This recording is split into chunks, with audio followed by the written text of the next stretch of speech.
Deuteronomy chapter 3. Victory over Og of Bashan. Next we turned and headed for the land of Bashan, where King Og and his entire army attacked us at Edrei.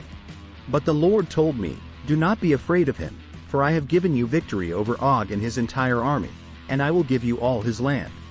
Treat him just as you treated King Sihon of the Amorites, who ruled in Heshbon." So the Lord our God handed King Og and all his people over to us, and we killed them all. Not a single person survived. We conquered all 60 of his towns, the entire Argob region in his kingdom of Bashan. Not a single town escaped our conquest. These towns were all fortified with high walls and barred gates. We also took many unwalled villages at the same time. We completely destroyed the kingdom of Bashan, just as we had destroyed King Sihon of Heshbon. We destroyed all the people in every town we conquered, men, women, and children alike. But we kept all the livestock for ourselves and took plunder from all the towns. So we took the land of the 2 Amorite kings east of the Jordan River, all the way from the Arnon Gorge to Mount Hermon. Mount Hermon is called Syrian by the Sidonians, and the Amorites call it Senir. We had now conquered all the cities on the plateau and all Gilead and Bashan, as far as the towns of Seleka and Edrei, which were part of Og's kingdom in Bashan. King Og of Bashan was the last survivor of the giant Rephet. His bed was made of iron and was more than 13 feet long and 6 feet wide.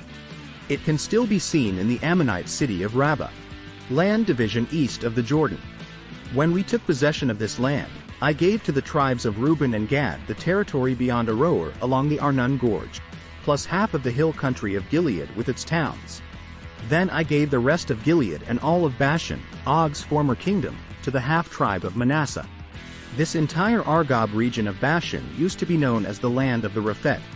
Jair, a leader from the tribe of Manasseh, conquered the whole Argob region in Bashan, all the way to the border of the Geshurites and Maacathites. Jair renamed this region after himself, calling it the towns of Jair, as it is still known today. I gave Gilead to the clan of Machir. But I also gave part of Gilead to the tribes of Reuben and Gad. The area I gave them extended from the middle of the Arnon Gorge in the south to the Jabbok River on the Ammonite frontier. They also received the Jordan Valley, all the way from the Sea of Galilee down to the Dead Sea, with the Jordan River serving as the western boundary. To the east were the slopes of Pisgah. At that time I gave this command to the tribes that would live east of the Jordan: "Although the Lord your God has given you this land as your property, all your fighting men must cross the Jordan ahead of your Israelite relatives, armed and ready to assist them. Your wives, children, and numerous livestock, however, may stay behind in the towns I have given you. When the Lord has given security to the rest of the Israelites, as he has to you, and when they occupy the land the Lord your God is giving them across the Jordan River, then you may all return here to the land I have given you." Moses forbidden to enter the land. At that time I gave Joshua this charge: "You have seen for yourself everything the Lord your God has done to these 2 kings. He will do the same to all the kingdoms on the west side of the Jordan. Do not be afraid of the nations there, for the Lord your God will fight for you." At that time I pleaded with the Lord and said, "O sovereign Lord, you have only begun to show your greatness and the strength of your hand to me, your servant.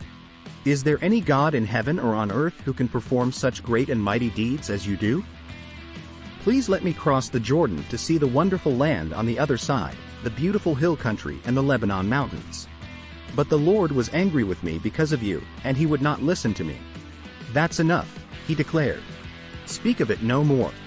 But go up to Pisgah Peak, and look over the land in every direction. Take a good look, but you may not cross the Jordan River. Instead, commission Joshua and encourage and strengthen him, for he will lead the people across the Jordan. He will give them all the land you now see before you as their possession." So we stayed in the valley near Beth Peor. Thanks for watching.